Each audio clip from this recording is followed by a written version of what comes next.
Pessoal, agora estamos ao vivo. Professor Rangel, nosso convidado de hoje. Nós estamos aqui dependendo da tecnologia, né, das conexões.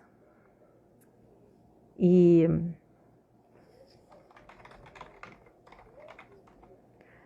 aí eu fechei a outra e abri essa nova aqui para a gente ganhar 10 minutos de conexão aqui da fala do professor Rangel.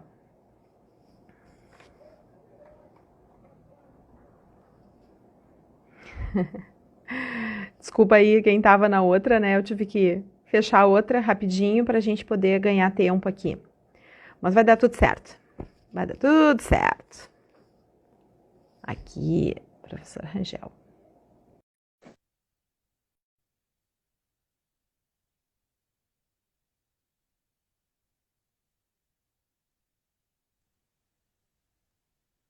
Bem, o que pode acontecer também... Oi, Rangel, tudo bom? Não, a imagem não veio. Vamos no som mesmo. Mas daqui a pouco pode ser que venha, né? Lembra que sábado, de uma hora para outra ali, ela veio, né? Então, quem sabe. Como é que eu tô aí aparecendo? Tô com a testa cortada? Tô enquadrada não, aí? Também, tá bem enquadrado. também eu podia até tirar eu ficar só um rádio aqui, né? Só um podcast. Então, vamos lá, então, já que a gente refez aqui a nossa programação aqui, fechei e abri uma outra, agradecer o pessoal que está entrando. Desculpa eu ter encerrado a outra, era mais para a gente ganhar uns minutos. Para quem não me conhece, eu sou a professora Wendy Carrara, do curso de Contábeis, coordenadora do projeto Educação Financeira em tempos de Covid-19. Em outros tempos também, né, Ranja? Hoje a gente vai falar sobre isso não só para agora, mas para o futuro.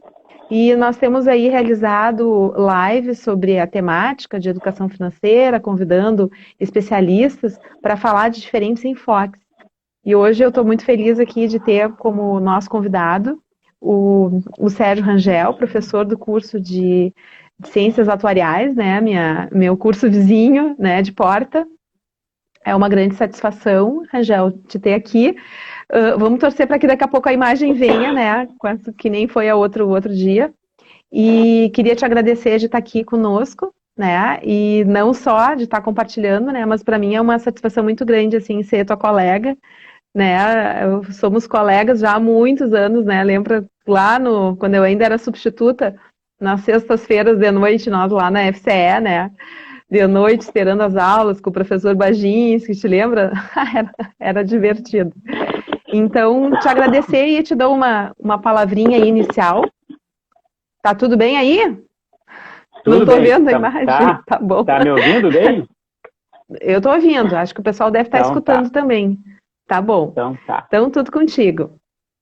Tá, Wendy. Então, assim, professor Wendy, agradecer o convite, né? E realmente, para nós é uma grande satisfação a gente poder contribuir, né, de alguma forma aí de um projeto tão importante, né, que você está conduzindo aí dentro da nossa universidade, né? Então, realmente, queria primeiro parabenizar o teu trabalho aí, a tua dinâmica, né?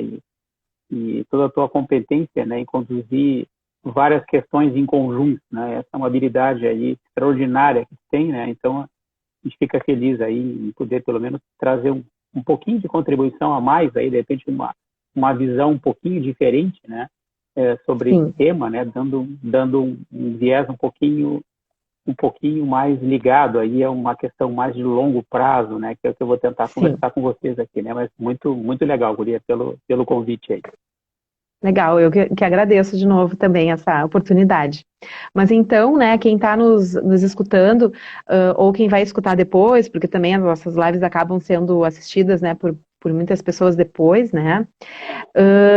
Hoje a gente está com o professor Rangel, que é do curso de Ciências Atuariais, né? E atuariais, afinal de contas, né? O que é essa ciência atuarial? Então, Rangel, podia explicar aí para nós, né, para o nosso público, o que é a ciência atuarial, né? E quais são as principais áreas ou setores que os atuários trabalham? Aqui na nossa nas nossas lives a gente tem trazido profissionais de várias áreas, né? A gente trouxe artista, a gente trouxe administrador, contador, engenheiro, profissionais de várias áreas, e hoje a gente está com um atuário, e é bacana porque a gente está mesclando, né? Ou seja, a educação financeira, ela permeia muitas áreas. Então, antes da gente falar sobre essa questão da atuariais, né, tem que deixar isso claro. Então, Angel, explica aí para nós o que é a ciência atuarial e o que abrange as áreas das ciências atuariais. Perfeito, professor Wendy. Esse ponto eu acho muito legal, ou seja, essa questão que envolve aí essa interdisciplinaridade, né, entre várias áreas do conhecimento, né, e quando a gente discute a questão também de educação financeira, é algo que a gente tem que refletir, né, e cada vez mais incentivar essa comunicação entre várias áreas do conhecimento em prol, né, desse grande desafio aí, que é tentar fazer com que as pessoas tenham uma vida um pouquinho mais orientada, né, para o amanhã, para os riscos e para a sua sustentabilidade financeira, né? Então, isso é muito interessante mesmo, essa questão aí interdisciplinar. Bom, rapidamente, então, eu sou atuário, né? Fui formado lá em 1989 pela URGS, né? Em 92 eu acabei ingressando na URGS como professor substituto, né? Já ainda, né, o curso de atuariais, os professores eram ligados ao Instituto de Matemática da URGS, né? Então, no tempo que nós estávamos ligados ao Instituto de Matemática, né? Em 94 eu prestei concurso, né? E ingressei para o quadro efetivo da URGS, né? Como professor de dedicação não exclusiva, né? Ou seja, no regime de 20 horas, né? Que me oportunizou desde lá, né? Uma atividade profissional que eu chamo de 3 turnos, né? Ou seja, o terceiro turno na URGS, né, e os outros 2 turnos trabalhando dentro do mercado de seguros, de previdência em geral, que a gente acabou construindo aí uma trajetória que permeou, né, a questão não só acadêmica, mas também a questão da praxis, ou seja, da prática em cima desse ambiente que eu vou colocar para vocês, né? Então, a minha experiência dentro da URGS, né, ela é bem ampla, já são 28 anos, né, de sala de aula, né, ministrando disciplinas desde a matemática financeira, lá no início, quando a gente trabalhava com essas questões lá no Instituto de Matemática, depois passei a assumir as cadeiras de introdução atuária, de teoria atuarial de riscos previdenciários, também do pós ali na parte de perícia, auditoria atuarial, na gestão de fundos previdenciários e na gestão de riscos, né? Então, essa foi basicamente aí a nossa trajetória dentro, né, da universidade com essas disciplinas. E fora da universidade, uma trajetória muito ligada ao ambiente aí de assessoria e consultoria, né, na área atuarial, em fundos de pensão, seguradoras, operadoras de plano de saúde, né, e também muito em alguns programas interessantes que a gente vai colocar para vocês, alguns projetos e programas de educação financeira e previdenciária. Sim. Bom, hoje o que eu faço, só para o pessoal ter noção, eu acabo coordenando lá na Academia Nacional de Seguros e Previdência uma cátedra. É uma cátedra específica, a academia ela é uma instituição sem fins, ela não está ligada a instituição alguma, ela é formada só por pensadores, né, do ambiente de seguros e previdência, e essa cátedra ela é específica na área de previdência complementar fechada, né? Então é um trabalho interessante também nessa parte da academia em si, de a gente também trocar conhecimento e levar conhecimento dentro desse ambiente, né? Também ajudo e contribuo assessorando a Mirador Atuarial, que é uma empresa formada aqui no Rio Grande do Sul só por ex-alunos da URGS, né, de atuários e estatísticos, né, que hoje já está, acho que, entre as 5 maiores empresas do Brasil na área de consultoria, na área de previdência complementar. Então, realmente é uma empresa que trouxe muita coisa nova, muita inovação para esse segmento, e é uma satisfação a gente estar também contribuindo com aquele grupo. Legal. Agora, vamos lá. A tua pergunta, né, como é que o que é a ciência atuarial em si, o que o atuário faz, né, e em que ambiente a gente acaba trabalhando, né? Bom, o atuário é, na verdade, um profissional preparado, né, para mensurar riscos, né? Ou seja, ele é uma espécie de arquiteto financeiro, né? Ou seja, os atuários, eles fazem cálculos, analisam riscos, determinam prêmios, né, dos seguros em si, dos preços das contribuições dos planos de previdência, dos planos de saúde, dos títulos de capitalização. Ele acompanha essas carteiras e essas instituições com relação ao quanto tem que ser guardado de recursos, qual é o compromisso que tem que ser contabilizado no passivo, ou seja, existe todo um trabalho específico do atuário, que é uma profissão regulada por lei, né, que tem uma responsabilidade muito grande com relação ao cumprimento dessas obrigações, né? Então, essa questão do cálculo atuarial é bastante importante dentro desse contexto aí de que essas instituições, elas precisam se perpetuar no tempo, né? Elas precisam equilibrar receita e despesa no tempo e precisam sobreviver, né? Então, por isso que os atuários acabam trabalhando nesse segmento aí de previdência complementar, nos fundos de pensão e nas entidades abertas, nas companhias de seguro, nas operadoras de saúde, né? Nas empresas de capitalização, na previdência oficial, nos órgãos de fiscalização, na área de perícia técnica atuarial, na parte de auditoria atuarial, na gestão de riscos, né?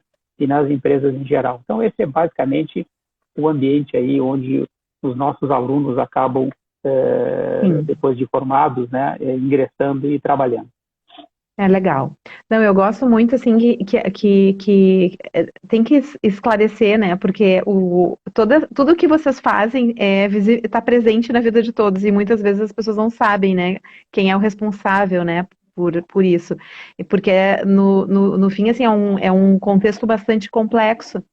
E nós, agora, a gente está falando sobre educação financeira. Então, como é que a gente pode incluir a educação financeira nesse contexto? Como é que é a contribuição dos atuários para o contexto da educação financeira?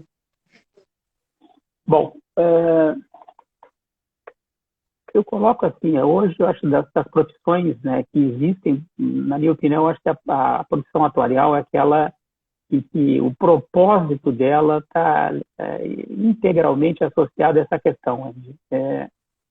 O que nós fazemos, né, para que esses planos de seguros, os planos de previdência, os produtos de proteção contra riscos, né, tenham sustentação econômica, a gente está, de uma forma ou outra, trabalhando para quem? As pessoas que estão na ponta, ou seja, as pessoas que utilizam esse tipo de serviço, né? Então, realmente, essa questão que envolve, né, a proteção de riscos sociais, né, esse trabalho que o atuário faz, ele é um trabalho que, de uma forma ou outra, né, está ajudando as pessoas a terem acesso a esse tipo de proteção. Agora, uma coisa é ter acesso, né, Wendy? Outra coisa é efetivamente as pessoas utilizarem esse tipo de serviço, que é um grande desafio, né?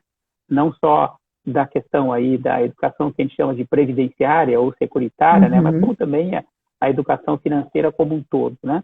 Então, o que eu posso colocar para vocês? Então, assim, quando a gente fala em educação financeira e educação previdenciária, a educação previdenciária é um veio da educação financeira, né? E o previdenciário vem do quê? Vem de previdência, né? Ou seja, o que é previdência? A gente pegar lá o dicionário, vai estar lá. Previdência é aquele que busca evitar previamente transtornos e riscos. Esse é o conceito do dicionário, né? Ou seja, a capacidade de ver de maneira prévia ou antecipada, ou seja, ser previdente. São os conceitos ali que se a gente pegar no dicionário, a gente vai encontrar a questão do ser previdente, né? Se a gente for lá na origem dessa palavrinha, na questão etimológica da palavra previdência, né?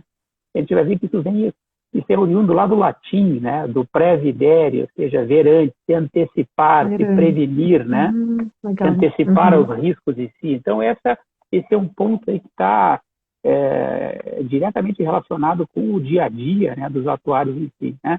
Então, o seguro, na sua essência, né, ele existe em função dessa nossa fragilidade, ou seja, perante o risco, né? Ou seja, independente da nossa vontade, a gente acaba sendo vulnerável a diversos eventos, não é? E aí, como a gente for parar para pensar, a morte, né, é um evento, a invalidez, a doença, né, eu ter o meu carro roubado, ter a minha casa incendiada, ficar desempregado, todos são riscos, né, sociais e alguns riscos patrimoniais que o ser humano está diariamente exposto a esse tipo de situação, né? Então, esse é um contexto importante aí, em que os atuários estão inseridos, né, e que o propósito deles acabam, de uma forma ou outra, tendo relação direta com a questão da educação financeira. Sim, e quando a gente fala em risco, né, às vezes a gente prefere não falar sobre riscos, né, e hoje a gente está num contexto aí da pandemia, né, então qual é a visão, a perspectiva, enfim, né, dessa dinâmica de mercado, principalmente de seguros, né, e de previdência com a pandemia?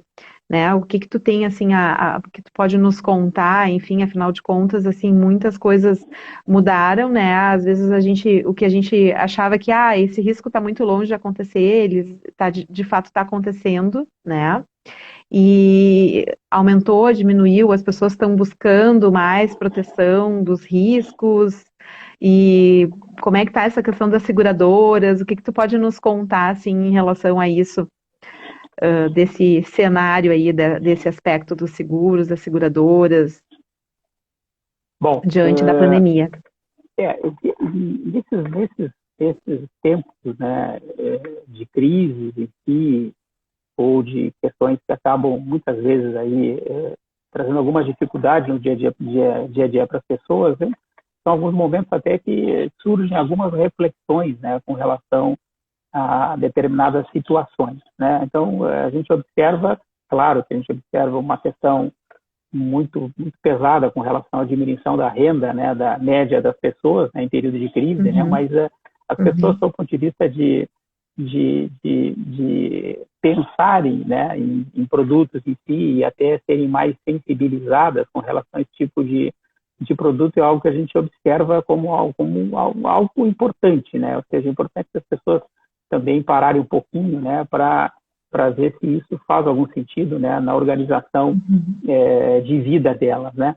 O que a gente nota, Wendy, é que muitas vezes pessoas acabam não se planejando, né? Ou seja, a questão do planejamento é algo fundamental, né? Ou seja, há 20, 30, 40 anos atrás, né, nós tínhamos uma estrutura, né, até demográfica e social no nosso país, que a gente tinha uma estrutura familiar mais larga, né? Ou seja, nós tínhamos uma quantidade maior aí de filhos, né, que faziam parte das famílias, né? E hoje, o que a gente observa? Essas famílias, né, do passado, né, elas acabam, de uma forma ou outra, né, na estrutura atual, elas têm um papel muito importante ali em dar sustentabilidade financeira para as pessoas. Ou seja, nós temos uma situação que acabam os filhos, muitas vezes, né, ajudando os pais, porque os pais, muitas vezes, não conseguem, né, manter aquele nível, né, de vida que tinham quando estavam trabalhando, né? Então, essa é uma questão que ainda vai pegar mais lá para frente, porque com o encolhimento do tamanho das famílias, a gente vai ter um efeito reverso. Ou seja, meu exemplo aqui, eu tenho um filho, né? Eu tenho um filho só, né? Então, se eu tiver alguma dificuldade econômica, financeira, né, após eu, em tese, parar com a minha atividade laboral ou reduzir minha atividade laboral, eu não tenho estrutura familiar, né, que possa me ajudar, né? Então, aí surge como esses produtos de proteção, a previdência e o seguro, como uma alternativa, né, para as pessoas terem alguma forma, né, também de se financiarem, né, de cumprir esse tipo de situação, né? Bom, mas como é que isso nesse ambiente de pandemia pode pegar, né? Ou seja, como é que isso pode, de uma forma ou outra, aí, ter alguma influência na vida das pessoas, né? Primeiro, a gente tem que pensar assim, esses produtos em si de proteção de riscos sociais ou não, eles têm horizonte, né? Tem horizonte curto, médio e longo prazo, né?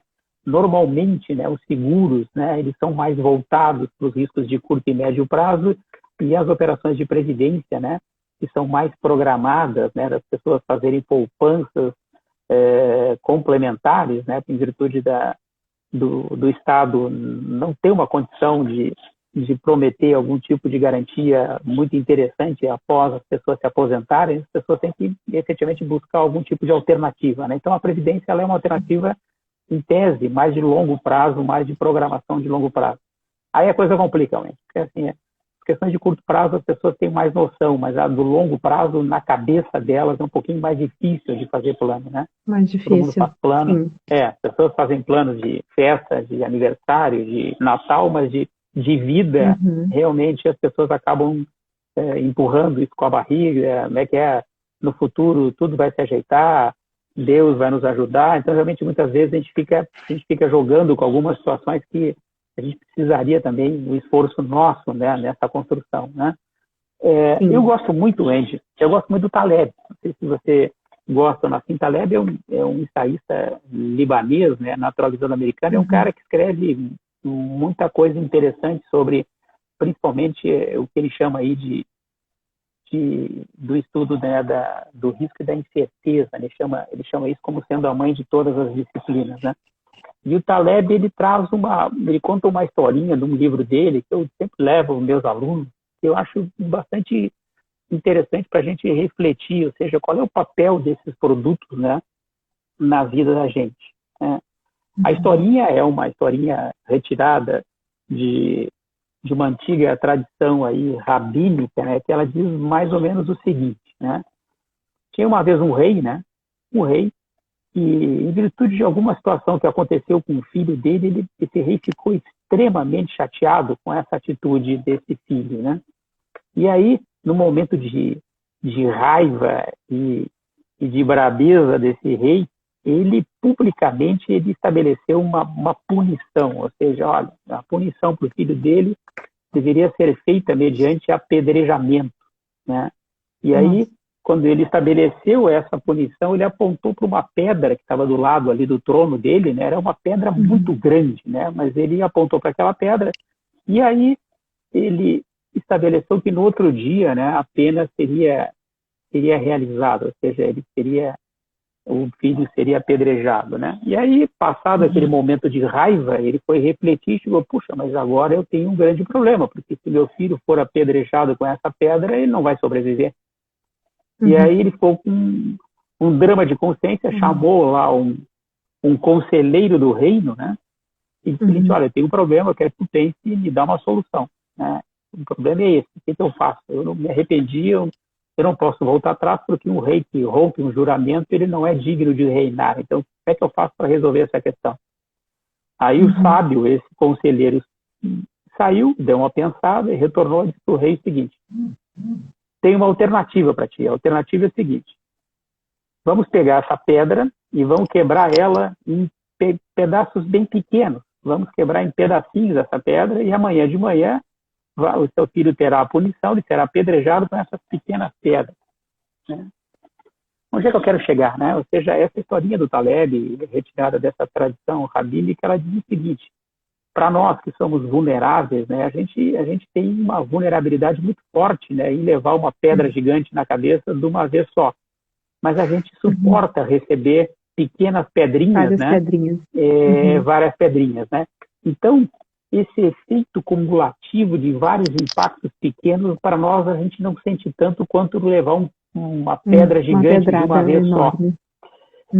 Quando a gente fala em previdência, perdão, quando a gente fala em previdência, se a gente chegar lá no futuro e a gente não ter renda, a gente vai levar essa pedra inteira na cabeça. Ou seja, a gente vai ter que, a gente certamente não vai ter condição, né, de tocar muita coisa por não ter renda, né? O que é a previdência? É transformar essa pedra em pedrinhas pequenas, ou seja, se a gente tiver uma pequena capacidade de poupança, a gente consegue aliviar o peso dessa pedra que virá mais adiante. E para o seguro é a mesma coisa, ou seja, talvez eu não tenha 70 mil reais se roubarem meu carro, né? Para mim comprar um outro carro. Agora, se eu pagar 100 reais por mês ali, a pedrinha pequena, eu posso suportar caso ele venha a ser roubado, né? Então, essa visão de se prevenir, né? Ou seja, de efetivamente ter algum tipo de proteção contra as questões que envolvem riscos em si, faz parte do que a gente chama de educação previdenciária e educação securitária. Financeira. Sim. E isso, essa concepção aí é bem interessante. Sabe, Rangel, que quando nós começamos a fazer essas lives, né? Então, a ideia era fazer uma live, né? O pessoal da FCE tinha me pedido, né? Disse, Prof. Wendy, quer fazer uma live? Eu disse, vou fazer uma live. E aí, daqui a pouco a gente fez a segunda, fez a terceira. Hoje é a 11ª semana de lives que a gente está realizando. E se eu for fazer, assim, uma nuvem de palavras, né, assim, o que transpassa em todas essas conversas, que, embora sempre a temática seja educação financeira, o roteiro, né, acaba sendo direcionado para um ponto mais específico, mas é a questão desse planejamento, né, de uma reserva, e que não deixa de ser, né, porque muitas vezes as pessoas até nos perguntam dentro do nosso projeto. A gente passa muitas dicas, muito conteúdo, mas a gente também tem um atendimento online para um grupo de pessoas que tem interesse, então os nossos voluntários dão um atendimento.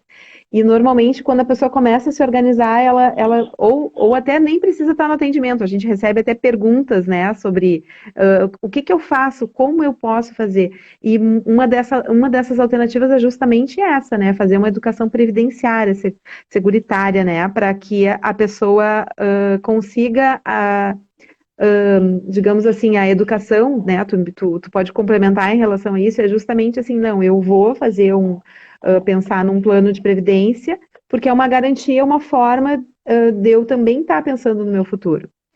E aí dentro disso eu queria até te questionar, né, porque nós aqui na FCE a gente sabe que muito do nosso público é jovem, né, quando que tu acha que esses jovens têm que começar a pensar nisso, né? E o que que tu recomenda para se organizar nesse sentido, né? Bom, o que eu queria comentar contigo, jovem, tá? Esse é um tema fascinante, tá? É um tema fascinante que a gente trabalha muito com relação a esse tipo de situação, porque, assim, essas estratégias de educação financeira, trazendo agora no nível da previdenciária em si, né, que é dessa questão mais de longo prazo, né? Esse é um grande desafio, né, Wendy? Porque, assim, hoje o jovem, a gente conseguir plantar semente de longo prazo no jovem, né, com essa velocidade desse mundo de hoje, com essa inconstância, com o que a gente, na minha adolescência, né, a gente tinha aquele foco, vamos trabalhar no Banco do Brasil, um emprego mais estável, não sei. Hoje uma grande empresa. Hoje eles querem fazer um trabalho que tenha liberdade, tenha autonomia, né, que eles possam ter formas aí muito mais arriscar, né? Eu até vejo assim, eles encaram, né? Isso e encaram muito mais o risco, né? Também. Então, assim, esse é um desafio complicado. A gente, nos programas de educação previdenciária, né, com relação ao tema dos jovens em si, a gente bate numa tecla que para nós acho que faz muito mais sentido, né? E faz para eles, principalmente, também faz muito mais sentido. Porque, assim, a questão da gente tentar sensibilizar as pessoas ou persuadi-las, né, a mudarem comportamento, isso é uma questão comportamental, né? De mudar comportamento, né? Com o jovem, ele tem um enfoque um pouquinho diferente. Exemplo, né? Com uma pessoa que já tem lá 30, 35, 40, 50 anos, né? As pessoas já começam, já com a própria idade, elas já começam a pensar um pouquinho mais, né? Com relação com como será o futuro delas depois que diminuírem a sua capacidade de trabalho, né? Então, essa questão de projeção do futuro, o futuro está mais próximo delas, né? As pessoas já meio que têm uma visão um pouquinho diferente. Agora, o jovem, o futuro é muito distante, né? Ou seja, para eles o futuro é algo assim inalcançável, né? Então, e passa tão rápido, né, Rangel? E passa tão rápido, né? Não, olha só, meu Deus. Eu me lembro também, eu era um dos mais jovens da URGS, agora eu sou decano, né? Então, quando vê, o tempo passa, né? Ai, que coisa. Então, assim, questão do jovem, a grande sacada é o seguinte, é tentar persuadir eles no sentido da independência. Ou seja, não é questão deles formarem recurso para se aposentarem quando ficarem velhos. Não, isso aí não sensibiliza eles, né? Agora, se você quer ter liberdade, independência para fazer o que quiser, isso mexe com eles. Isso mexe, né? Então, realmente, esse é um ponto. Agora, para os demais, né? A grande questão, você viu aí, que todo mundo acompanhou, a questão da reforma da Previdência. A reforma da Previdência, ela deixou cada vez mais evidente, né? Que a gente não pode contar com o Estado, né, para cumprir as nossas necessidades depois, né, de a gente chegar numa determinada idade. Ou seja, cada vez mais a gente pode contar menos, né, com a participação do Estado, né? E aí vem uma questão que é fundamental, que é essa questão de planejamento, né? Ou seja, de planejar. Eu anotei muito tempo atrás uma frase aí de um cara que fazia, ou faz ainda um programa aí na TV a cabo, que é o Dr. Oz, não sei se você já escutou, é um cara que já assistiu, é interessante, ele fala sobre saúde, sobre hábitos legais de vida, então, bacana. E uma vez a gente anotou uma frase dele, eu e a minha esposa também, ela é psicóloga e trabalha na área de psicologia econômica, exatamente, com essa situação que a gente está discutindo aqui, né? E a gente sempre eu acho bárbaro, né? Isso, acho bárbaro os textos que vocês escrevem conjuntamente, né? Acho muito bacana. E a gente escreve junto, isso é bacana. E a frasezinha é a seguinte, né? Ele coloca sempre que assim, ninguém planeja falhar, porém falhamos porque não planejamos, né? Então isso aí diz tudo, ou seja, ninguém planeja falhar, porém falhamos porque não planejamos. É uma frase antiga, mas é muito interessante para a gente refletir, né? A questão da falta de planejamento, né? E aí cai no ponto que você colocou, ou seja, essa visão, né? De educação financeira, educação previdenciária, a educação mais de longo prazo, que é o nosso foco da nossa live de hoje, né? De produtos que possam nos ajudar à construção desse futuro, né? O que a gente sempre coloca é o seguinte: a visão não é só de ter que contratar de planos de previdência complementar, né? Ou seja, a previdência não quer dizer que seja só isso. Eu ter uma estratégia de vida previdente é uma estratégia que eu vou o quê? Eu vou poupar recursos, eu vou me recolher para algumas situações, eu vou investir em algum tipo de outra situação. Então, eu tenho que construir o que a gente chama de previdência particular. O que é isso? Em tese é o seguinte: lá na frente eu vou querer me aposentar ou chegar numa fase da minha vida, né, que eu vou querer manter um padrão de vida. Então, esse é o meu alvo. Eu quero manter um padrão de vida, né? Não quero enriquecer, né, depois do fim da minha atividade laboral. O meu objetivo é manter o meu padrão. Isso já é algo muito difícil no mundo de hoje, porque normalmente as pessoas acabam perdendo renda quando se aposentam, né? Então, se esse é o meu alvo, né? Ou seja, alvo é algo importantíssimo, né? Porque se a gente trabalha com sonhos, né? Os sonhos a gente não corre atrás, né? O alvo é meta, a gente vai atrás do alvo, né?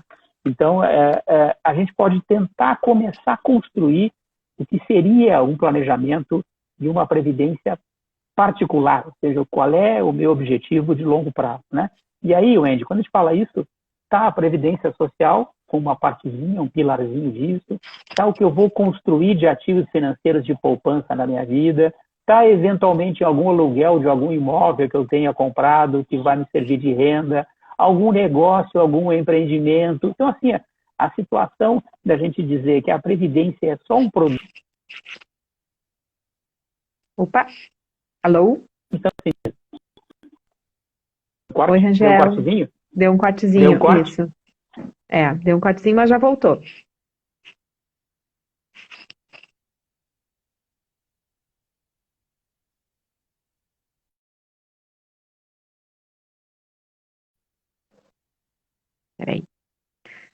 Peraí, pessoal. Não saiam, não vão embora. Vou colocar o professor Rangel aqui.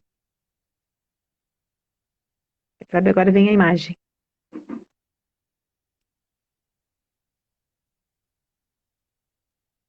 Oi? Voltou, Rangel? Voltei.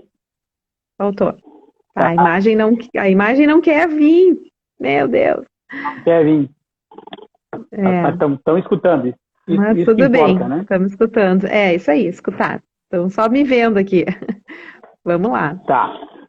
Então, o que eu estava colocando? Eu estava colocando para você, né, essa questão que envolve essa construção, né, de um planejamento de vida, né, e que não se precisa, né, usar uma estratégia de colocar toda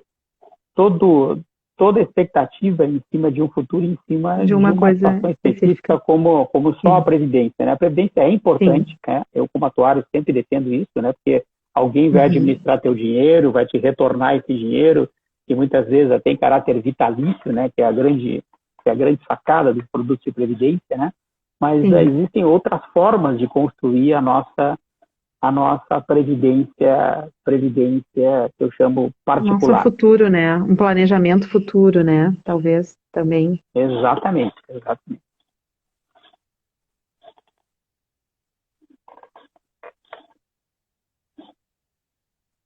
Oi? Alô? Pode falar. Tô escutando. Sim. Tá. Achei que tu tinha comentado. Até eu acho que esse planejamento ele tem a ver com uma cultura, né? E aí te pergunto assim, como que se desenvolve essa cultura previdenciária, né? Claro que quando a gente fala assim, como que a gente, né, por exemplo, no nosso projeto, né, o nosso objetivo principal desse projeto é disseminar conteúdo. A gente acredita que quanto mais conteúdo, orientação, dicas, informações de diferentes formas, quanto mais as pessoas tiverem acesso a isso, é como se desse um cliquezinho, a pessoa começa a se dar conta, ela começa a estar mais atenta, e isso faz com que ela dê uma atenção, e isso, de certa forma, acaba educando ela, né? Educando ela financeiramente, ela está mais atenta ao uso do dinheiro, ela está mais atenta aos recursos, ela está mais atenta a dizer não, ela vai estar mais atenta na hora de se comportar. Então, e em relação a essa cultura previdenciária, né, essa educação previdenciária, como que a gente pode desenvolver, como que as seguradoras, né, enfim, como que os fundos de pensão trabalham nessa formação dessa cultura? Tu pode citar para nós, assim, programas específicos que estão relacionados dentro de todo esse contexto, assim, para a gente saber como é que chega a isso, né? Porque, às vezes, para nós, assim, não que tu não seja normal, tá? Que atuário não seja normal, mas para nós, né, normais, digamos assim, como é que a gente vai ter essa percepção? O que tu tem, assim, para falar a respeito? Bom, vamos lá. Então, assim, esse é o maior desafio, né, que a gente tem, né, não digo do atuário em si, o atuário está muito, muito voltado para a parte técnica em si, então essa parte seria uma parte mais comercial, mais de Sim. colocação, mais de persuasão em si, né? A gente acaba, né, como você muito bem colocou, né, nessa visão aí interdisciplinar, né, a gente absorvendo, né, algumas questões da área da neurociências, da psicologia econômica, da economia comportamental, a gente acaba também de uma forma contribuindo, né, na formação desses programas aí de educação financeira e previdenciária, né? Mas o que eu queria comentar com vocês antes de dar alguns cases em si, que a gente pode comentar com vocês, mas existem algumas situações que é importante também a gente também refletir, né? Porque nós sempre colocamos aí, né, em alguns eventos também, em algumas discussões em grupos que acabam tentando desenvolver estratégias diferentes, né, de abordagens, né?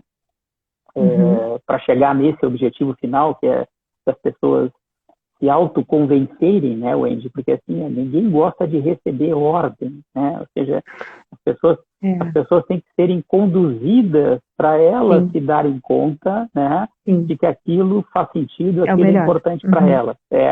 A gente chama isso aí até de descoberta guiada, ou seja, muitas vezes a gente tem que conduzir a pessoa para dar o estalinho nela, né? Dar conta. Se eu disser, vai por ali, ela vai ficar meio assim. Agora, se eu der um monte de argumentos que o caminho que ela tem que ir é aquele ali, aí a coisa surgiu algum efeito, ou seja, a gente conseguiu mudar algo, né? Então, esse é um ponto importante. Mas tem coisas também assim que muitas vezes a gente acha que é o caminho correto e muitas vezes não é, né? Então, assim, um exemplo, eu gosto muito do Richard Thaler, né? Richard Thaler ganhou o Nobel de Economia, né, em 2018, né? Ele era um economista que era meio... fazia até chacota dele, porque era um cara que incorporou dentro da economia alguns conceitos da psicologia, né? Então, ele saiu um pouquinho, né, daquele ambiente teórico, né, dos economistas clássicos em si, e começou a permear com outras questões que, na verdade, o ser humano não é tão assim tão previsível, né, com relação à tomada de decisão, né? E as decisões nunca são as ótimas como o modelo clássico, né? Acaba muitas vezes dizendo que a gente acaba tomando decisão sempre em cima, né, da melhor escolha, né? Então muitas vezes o ser humano toma decisões que a gente não consegue entender, né? O Taylor começou a fazer uma série de pesquisas e testar uma série de situações. Ele foi um dos caras que acabou mudando muito essa visão, né, de educação previdenciária nos Estados Unidos, né, fazendo algumas alterações significativas no modelo do 401k, que é o modelo principal de planos de previdência coletivos dos Estados Unidos, né? E ele acabou trazendo alguns ingredientes novos, tipo a questão que a gente chama de adesão automática. O que é isso, né? Se a pessoa entra numa empresa, né, e ela é oferecida ali, quando ela está ingressando na empresa, para ela contratar um plano de previdência e fazer uma poupança, né, para poder ter um benefício quando for se aposentar, né? Na hora, quando a pessoa vê isso, ela encara isso como uma perda, porque ela vai ter um desconto no salário dela, né? Aí entra dentro dos vieses, né? Dentro dos vieses lá, mapeados lá, dentro da psicologia econômica, das neurociências, com o Kahneman e outros, né? Entra o viés aquele de aversão às perdas. Ninguém gosta de perder, né? Então, Ninguém gosta. esse é um ponto aí que até eu brinco, né? A parte mais sensível do corpo humano é o bolso, né? É o bolso. Então as pessoas acabavam não ingressando nos planos, né? Aí o que o Taylor e alguns outros técnicos e psicólogos que acabaram sugerindo algumas pequenas adequações nesses 401K, o que eles fizeram? Uma das estratégias foi o seguinte: vão fazer a adesão automática. O cara entrou na empresa, já está automaticamente inscrito no plano. Se ele não quiser, ele diz que quer sair. E aí o que aconteceu? Pô, isso aí teve um nível, né, de adesão assim absurdo do que tinha antes, né, uma pequena alteração no ambiente de escolha, que a gente chama, né? Então, assim, tem esse lado que a gente precisa mexer em algumas situações. Mas, muitas vezes, o que ocorre? Esses programas, eles acabam exagerando a dose, gente. Esse é uma questão que vocês também têm que ter um cuidado muito grande, né? Porque, assim, o excesso de informação trava o processo decisório. Tá? Se eu tiver... Você é mulher, quando você vai em loja e tem uma loja com muitos produtos, você trava, não trava? Horrível, é verdade. Tá, trava. É normal, todo mundo, a gente trava, né? Ou no site, assim, agora é no site, né? Agora é no site. No site também, tem excesso de informação, de trava, não sabe para que lado vai. Né? Então, assim, isso é uma coisa que a gente tem que ter muito cuidado. O próprio Taylor, ele quando ele esteve aqui, acho que uns 3 anos atrás, né? Eu não consegui, a minha esposa conseguiu jantar com ele. Ela e mais 6 executivos de uma seguradora. Eu estava fazendo uma palestra em Campo Grande não, em Cuiabá, estava lá no Mato Grosso. Não pude, infelizmente. Né? Mas nessa conversa desse evento que o pessoal teve, né, ela me trouxe uma situação incrível, assim, que conversando com ele, né, no bate-papo, eu não acredito em programa de educação financeira. Isso Nobel Economia, né? Eu não acredito na forma como ele é feito. Na forma como ele é feito. Não que não acredita nas ações em si. Aconteça. A questão ele diz o seguinte: olha, se eu ensino para a pessoa uma série de situações agora, despejo um monte de informação para ela, é que nem ensinar trigonometria, né? A gente aprende e depois de 6 vezes esquece tudo. Então, assim, a questão essa que envolve a educação previdenciária, a educação financeira, ela tem que ser em doses, né? E suportáveis e homeopáticas e contínuas. Exato. É um exercício aí funciona, que não para nunca. Aí funciona. Não para nunca. Um exercício que não para nunca. Como... Exatamente. E eu queria comentar contigo aqui um caso que a gente...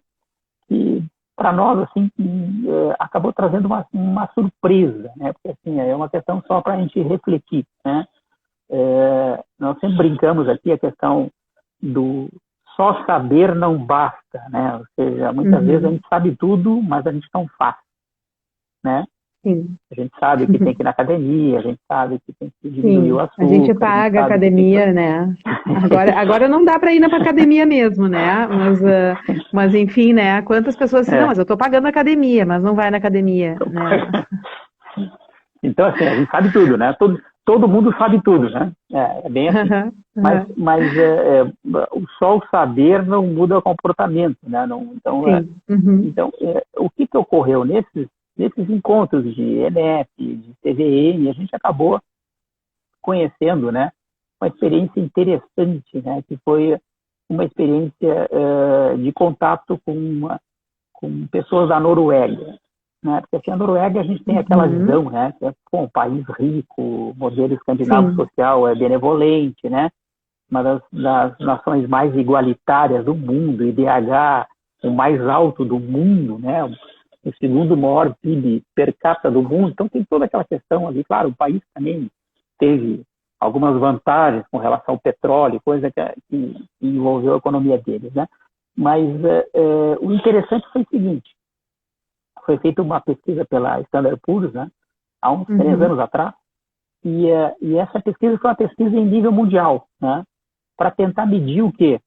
Medir o nível, né, de educação financeira das pessoas. O nível de educação financeira das pessoas. Então foram entrevistados ali 144 países, 144 países, foram 150 mil entrevistados.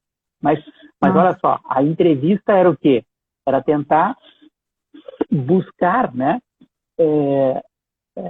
quantificar, né, qual é o grau ali de conhecimento das pessoas com relação a o que é inflação, o que é efeito de juros compostos, planejamento, tipos de investimento, aquela coisa, aquele lado mais assim, quantitativo, conceitual, aquela coisa toda. Né?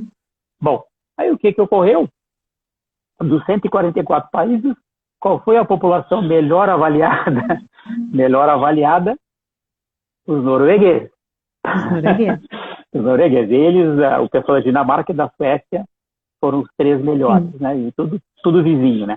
Mas vamos lá. Aí o que ocorreu? Nesse evento, nós tínhamos lá a doutora Ellen, né? Ellen Catherine, que é uma professora da universidade lá da Noruega em si, né? E ela colocou o contraponto, ela disse o seguinte, olha, no papel quem mais entende, né, somos nós. Mas se pegar o estudo da OCDE, no papel, teoricamente falando, nós estamos na 3ª posição, né, dos países da OCDE com o maior nível de endividamento familiar. Ou seja, o comportamento perdulário, os gastos em si, o consumismo, né, o endividamento, a inadimplência. Então, assim, é uma questão complexa, a questão da educação financeira, da educação previdenciária, porque muitas vezes você pode saber tudo, como os próprios noruegueses, mas você não aplica. Mas não sabe colocar na prática, isso. Tem um filme que até a gente passou esses tempos ali no nosso grupo lá de dicas, né, dos delírios de consumo de Beck Bloom. Aí a menina lá é descontrolada, totalmente descontrolada, mas enfim, aí ela tem uma amiga, eu dando uns spoilers aqui, né? E ela tem uma amiga que diz pra ela, não, vai para um grupo de ajuda. E é bacana, porque o grupo de ajuda é ali, todo mundo é descontrolado. E aí a que coordena o grupo, né? Nossa, é a mais descontrolada ainda, né? Então, assim, ela tá lá querendo que todo mundo se controle. E aí ela, enfim, né, se encontra um dia e a menina encontra ela numa loja completamente enlouquecida, né? Então, assim, é um grande desafio realmente colocar. Mas a gente acredita que em doses pequenas, diariamente, né, não é uma mudança de um dia para o outro, mas a pessoa vai mudar, vai ter que aprender a mudar o seu comportamento, né? Aprender a ter essa mudança e entender esse valor. Rafael? Eu queria te falar, só para aproveitar esse seu gancho aí, esse filme é muito interessante, já assisti também, tá? Já assisti várias vezes, é bem divertido. E traz bem essa questão do consumismo em si, né? E da necessidade de comprar, e também a questão de buscar ajuda também, né? De buscar ajuda. Da busca pela aprovação social, então muitas coisas mais direcionadas não para satisfação das pessoas, mas sim para ter aprovação, aquela história toda, né? Então, realmente, isso é interessante. Eu, uma vez, agora contando uma experiência, eu estava de férias, né, em Nova York, e eu tenho uma prima que ela trabalha na Prada, no Sorro, lá em Nova York, né? E isso até gerou um artigo aí que foi até para a faculdade, né? Que era um artigo que eu escrevi sobre as bolsas, mas não era a bolsa de valor, era a bolsa da Prada, né? Da Prada. E aí o que ocorreu? A gente foi visitar a loja, eu fiquei lá para observar, eu e a minha esposa, a gente tentou observar assim, como é que era o comportamento, né, de quem compra esse tipo de produto, né? Que é um produto esse tipo de produto. Esse tipo de produto. Para nós homens. Para nós homens ainda. Para nós homens, uma bolsa é simplesmente uma bolsa, né? Tem um fecho, coloca as coisas dentro, né? Então, eu não consegui entender muito bem aquilo ali, né? Como é que uma pessoa vai lá e compra uma bolsa de couro de jacaré por $40 mil, $35 mil. Então, Então, são questões, né, que muitas vezes esse aspecto em si, né, do que significa aquilo que está sendo consumido Sim. é muito mais importante do que o que efetivamente é o produto que está sendo Sim. consumido, né? Tá, Então, mas e o que tu descobriu observando as pessoas lá? Fiquei curiosa agora. Conseguiu descobrir? Conseguiu não, descobrir enfim, alguma coisa? não, consegui várias lições, Conseguiu. né? Uma das lições, né, que é interessante também da gente ver nesses comportamentos de compra e venda, principalmente de quem vende, né, é a questão Sim. que envolve ali as estratégias em si, né, ou seja, o efeito contraste que a gente chama, né. Até o Cialdini também é um psicólogo também interessante, escreve muito sobre isso, né. O efeito contraste, né, é aquele assim, eu comprei um carro, né, paguei lá Uhum. 70 mil reais por um carro, aí, pô, isso o filme, quanto é? Ah, é 1.000, aí é barato, né? Ou seja, para 70 mil, 1.000 Sim. isso o filme, ele parece barato. Então, assim, muitas vezes a gente, quando tem uma grandeza, né, maior, Uhum. a menor, a gente perde a ancoragem dela, né?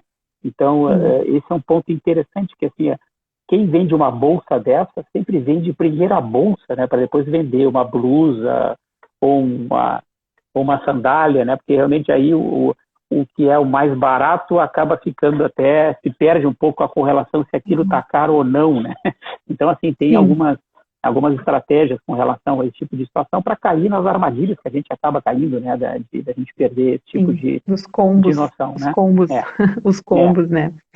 E olha só, já tem alguém que fez uma pergunta aqui, ó. Eu tô aqui cuidando do horário, mas como a gente começou uma nova live, a gente tem ainda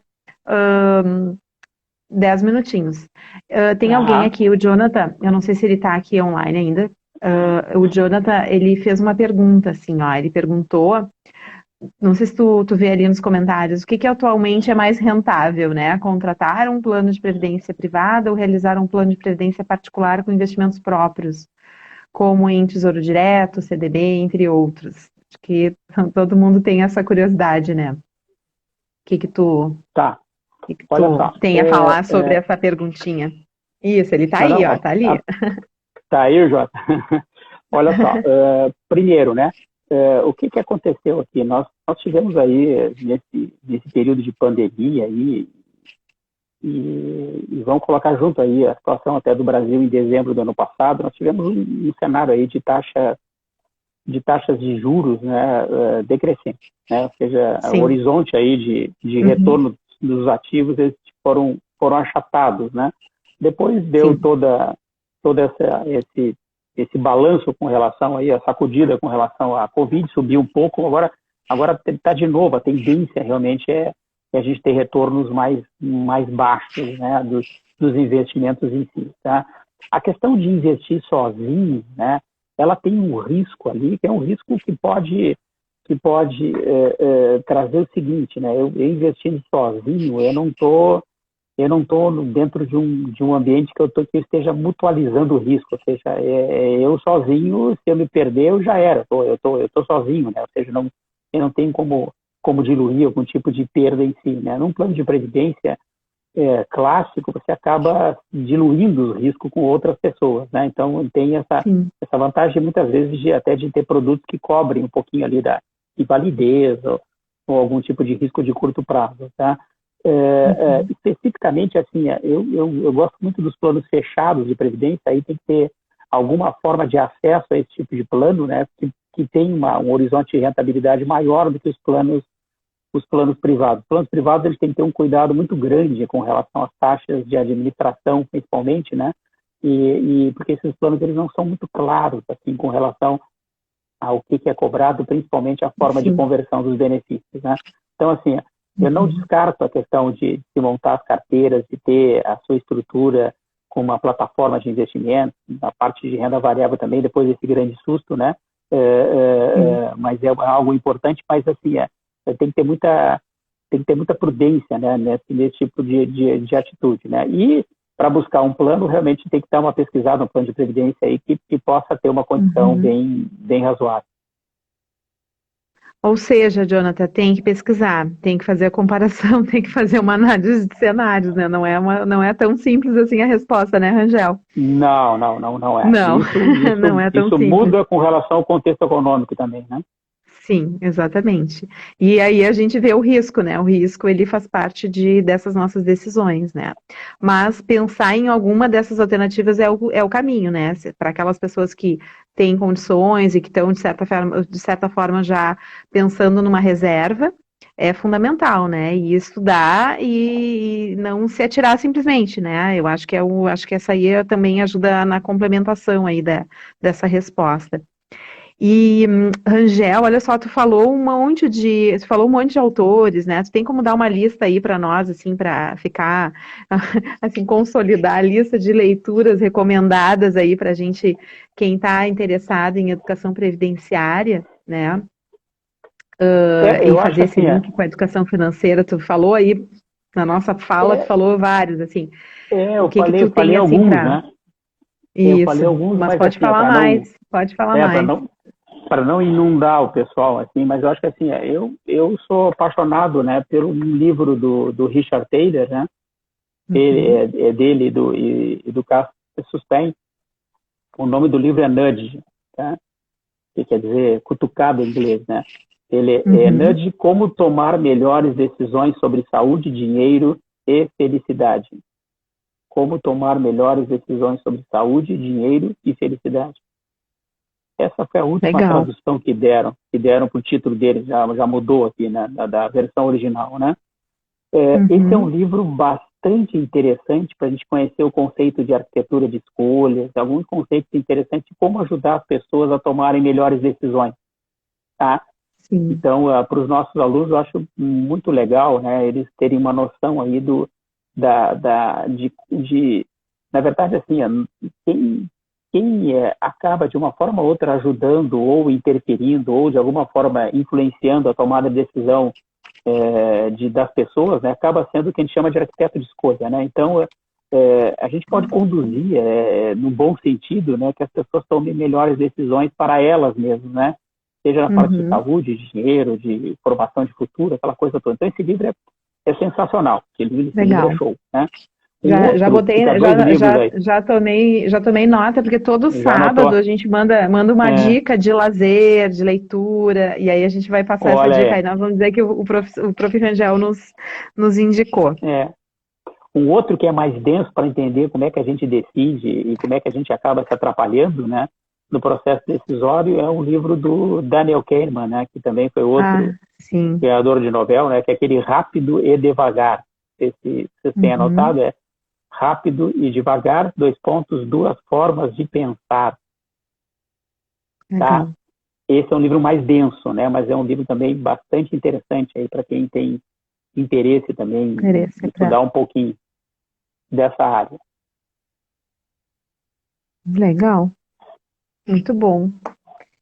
Bem, Rangel, e tu gosta de frases, né? Eu lembro que em algumas aulas aí que eu acompanhei, gosto de frases. Tem umas frases aí legais aí, insights para fazer a gente refletir a respeito de educação previdenciária. Claro, claro.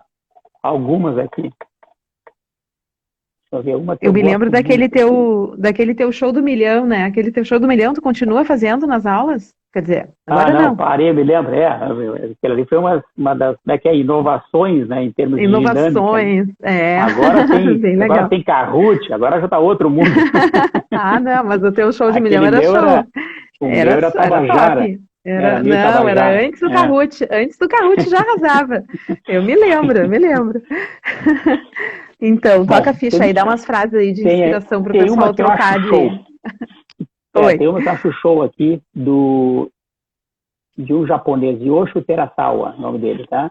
A frase é a seguinte: você não fica rico com o que ganha, fica rico com o que poupa.